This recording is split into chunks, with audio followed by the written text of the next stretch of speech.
Ascona. À contre-courant en compagnie de Michel Zerbi. Bonjour Michel. Et notre invité ce matin, Michel, est écrivain, penseur, homme de paix. J'ai nommé Marek Alter. Bonjour cher Marek Alter. Bonjour. Grand ami de la radio, bien sûr, Marek Alter. Depuis longtemps. Bienvenue à vous.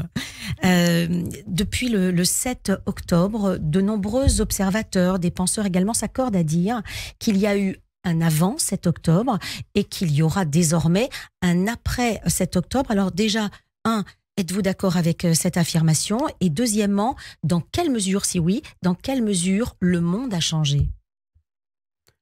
Écoutez, il y a toujours un avant et après des événements. C'est vrai que le 7 octobre nous a remués parce que ça nous a, nous, j'ai dit les Juifs, et pas seulement les Juifs, nous a rappelé à l'ordre. Nous pensions, peut-être pas tous, parce que Simone Veil ne pensait pas ça, et que après Auschwitz, après la Shoah, never again. Hein? Plus jamais ça. C'est-à-dire que nous ne serons pas capables d'accepter des gestes aussi barbares. Or, Simone Veil m'a toujours dit, tu sais, on n'est pas immunisé. Et combien de temps les images d'Auschwitz, de Birkenau, des ghettos de Varsovie vont agir. Ça fait de la préhistoire. Aujourd'hui, pour les jeunes des quartiers, pas seulement des quartiers, même pour les jeunes juifs, c'est de la préhistoire. Donc, là, il y a un cran. Et d'un seul coup, on s'est réveillé en disant c'est possible. Alors, et c'est possible dans un contexte très particulier, parce que ce n'est pas la diaspora, c'est pas les Juifs éparpillés dans les galoutes, comme on dit. Hein, l'exil. Qui sont à la merci de la majorité, sont des minorités. C'est Israël. Le lieu Israël, de protection, normalement. Voilà, qui aurait dû savoir protéger leurs citoyens. Marek Alter, justement, vous avez cité à l'instant Simone Veil, évidemment, qui est une rescapée d'Auschwitz.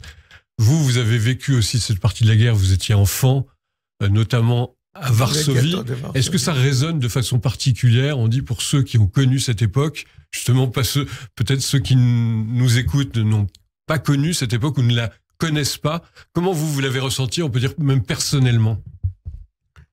Bon, personnellement, je ne sais pas, pour être honnête, si j'ai réagi en tant que l'enfant de Varsovie. J'ai réagi tout simplement en tant qu'un individu, juif bien sûr, puisque ça fait partie de mon identité, face à des actes inadmissibles. C'est-à-dire qui dépasse la ligne de ce que Freud appelait, c'est la civilisation. La civilisation s'arrête là où s'arrête la parole. Vous utilisez le mot pogrom ou même Shoah? Je ne pensais pas que c'était la même chose. C'est peut-être la langue. Hein? Quand on venait nous dire qu'il faut quitter la maison, on criait « Raus ». C'est la langue. Et là, on criait en arabe. C'est pas la même chose. Ça veut dire l'histoire est différente. Mais l'événement lui-même nous met devant une responsabilité. Quel monde nous voulons? Quel monde nous sommes prêts de proposer à nos enfants? Et quel monde nous sommes prêts de défendre, de protéger? Qu'est-ce que nous voulons? Ça veut dire, nous n'avons rien. On en a parlé avec Michel ici même, après que j'ai publié un petit livre qui s'appelait « Le monde sans prophète ». Bon, ça veut dire, on n'a plus des rêves collectifs. Le sionisme était un rêve collectif. Aujourd'hui, ce sont antisémites qui parlent de sionisme. Les Juifs savent même pas ce que c'est. Bon. Qui était Theodor Herzl? Qui a lu l'état juif de Theodor Herzl? Qui? Personne. Entre ceux qui nous écoutent, par exemple. Ça veut dire qu'on n'a pas à quoi s'accrocher. Alors, et là, c'est un moment extrêmement grave et dangereux. Parce que quand il y a un vide, c'est la haine qui s'installe, qui remplit les vides. Camus disait que la démocratie, c'est pas le règne de la majorité, mais le respect des minorités. Or, nous sommes dans un monde où ce sont les minorités qui imposent, qui remplissent les vides. La majorité est au Parlement, mais elle fait rien, elle peut rien décider. Vous dites qu'il y a un vide, mais pourtant, la Rave Party, qui était organisée à quelques centaines de mètres de Gaza, il n'y avait pas un vide intellectuel, c'était une fête pour la paix. Il y a cette recherche de paix. Et puis ces habitants des kibboutz sur la bordure ou à quelques kilomètres de Gaza, ce sont en majorité des habitants très actifs pour la paix aussi, qui appartenaient au mouvement Shalom Arshav ou autre, mais en tout cas qui étaient très actifs. Donc eux, là, on ne peut pas dire, dans leur cas, en tout cas, qu'il y avait un vide idéologique ou un vide d'engagement. Non, ils avaient un rêve minoritaire qui a reçu une balle il y a quelques années, 20 ans déjà, non? Plus, 28. Voilà. Ouais, de Rabin. Rabin, oui. Voilà. En tuant Rabin, certains de ceux qui sont d'ailleurs au pouvoir aujourd'hui, ils s'étaient réjouis de la mort de Rabin, puisqu'il y avait même une proposition de libérer Amir, l'assassin de Rabin, qui était condamné à vie. Ouais. Vous dites que depuis ce temps-là, le camp de la paix est en grosse difficulté. Est-ce qu'on pourrait dire depuis le 7 octobre, le camp de la paix en Israël est mort? Non, mort jamais. Jamais. Ça veut dire, c'est quand même, il y a, je crois, 128 fois le mot paix répété dans la Bible. C'est shalom, shalom, shalom aleichem, etc. C'est sans limite. Non. Nous avons, nous les Juifs, pour être Juifs, d'après moi, je ne suis pas un rabbin, je ne suis pas un théologien, il faut s'accrocher à 3 notions. Shalom, ça veut dire quand Abraham arrive à Salem avec sa tribu, il est reçu par le roi Melchizedek, le roi de la justice. Donc, premièrement, et il leur dit, la paix sur toi est ta tribu. Donc, la paix est justice. Et puis Moïse apporte la 3e notion, la liberté. Le monde à l'époque ne connaissait pas. Donc, si on veut être juif, il faut être accroché, hein, comme à un trésor. Absolument. Marek Alter, vous êtes notre invité sur Radio J. On va dire, Léa, on va marquer, je crois, une toute petite pause. Après, on va continuer. Il y a des initiatives, il n'y a pas seulement des discours chez Marek Alter, il y a des initiatives de paix, et une dont on va parler va beaucoup interroger nos auditeurs. Seconde partie d'À contre-courant avec Michel Zerbi. Michel, nous recevons un Marek Alter ce matin. Marek Alter, l'homme de paix, l'écrivain. D'ailleurs, nos auditeurs pourront apprendre que son fameux roman, La Dame de Shanghai, vient de sortir en livre de poche. La Juive. La Juive de Shanghai, plus exactement. C'est un film.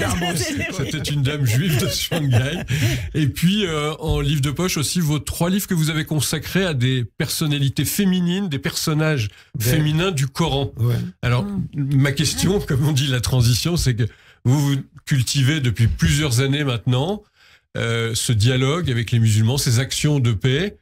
Et je crois que donc ce matin, puisque nous sommes ce mercredi matin, il va se passer des choses très intéressantes. Vous êtes venu d'ailleurs tout à l'heure dans nos studios accompagné d'un certain nombre d'amis musulmans.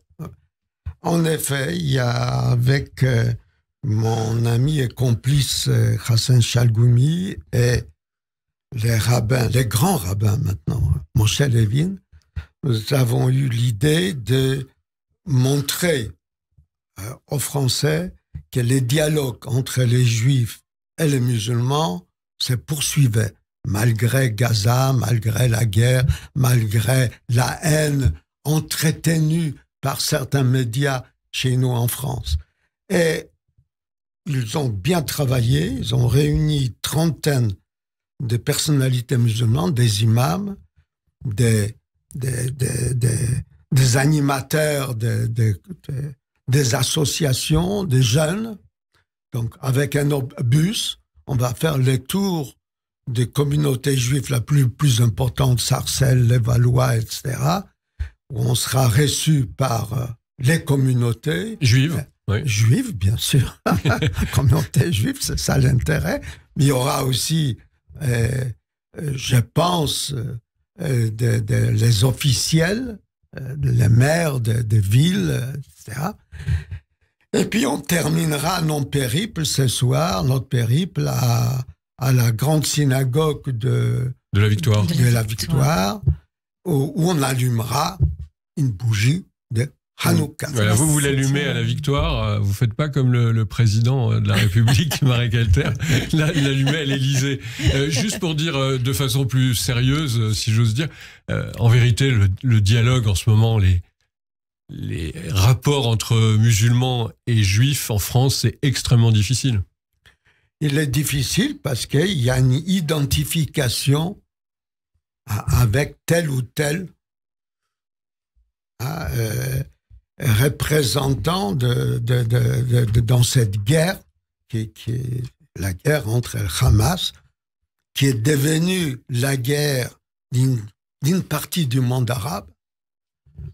C'est comme ça. Ça veut dire, vous savez, comme disait Camus, parce que toujours Camus. Oui, il était. Vous savez que pendant la guerre, il habitait à Chambon-sur-Lignon, qui a sauvé 5000 Juifs. C'est les protestants. Et c'est que entre la justice et ma mère, qu'est-ce que j'ai choisi? Bon, donc il y a une identification. D'abord, il y a Israël, même si je suis pas d'accord avec Benjamin Netanyahu, etc. Israël, ce sont mes frères. Oui. Bon, d'abord, ce sont mes frères. Ils sont pas tous gentils, ils sont pas tous honnêtes, etc. Les Juifs sont comme tout le monde. Il faut relire la Bible. Autrement, il n'y aurait pas eu de prophète pour leur dire vous êtes un peuple à la nuque raide. C'est Moïse qui leur dit. Bon. Donc, j'ai une nuque raide. Mais pour les bonnes causes, il me semble, je suis intransigeant. Alors, c'est vrai qu'il s'est créé une rupture, une cassure entre ces deux communautés importantes en France, puisque c'est la communauté musulmane la plus importante de l'Europe et la communauté juive la plus importante de l'Europe. Et il faut renouer les dialogues. Il faut montrer il s'est jamais interrompu en vérité.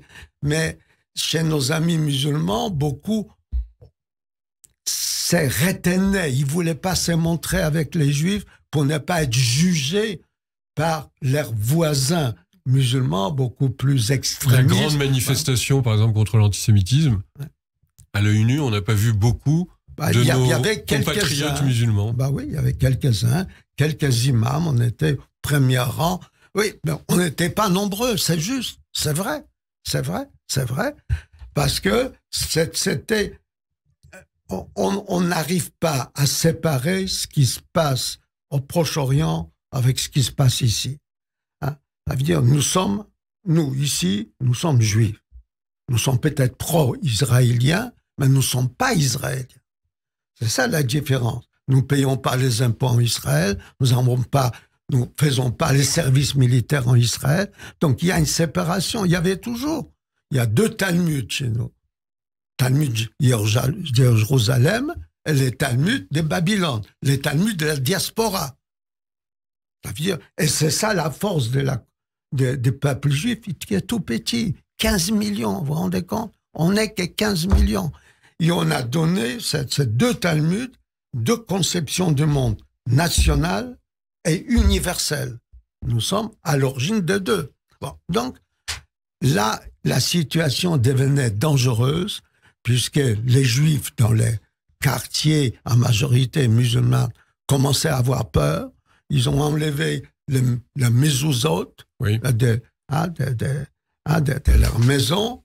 Et il fallait renouer, montrer de manière visible, accompagné des télévisions, des photographes, que voilà, il y a 30 personnalités musulmanes qui viennent visiter leurs frères juifs pour leur dire « nous sommes frères ». Et c'est donc tout à l'heure à 10h30. Merci Marek Alter de votre visite et à très bientôt sur la radio. Merci.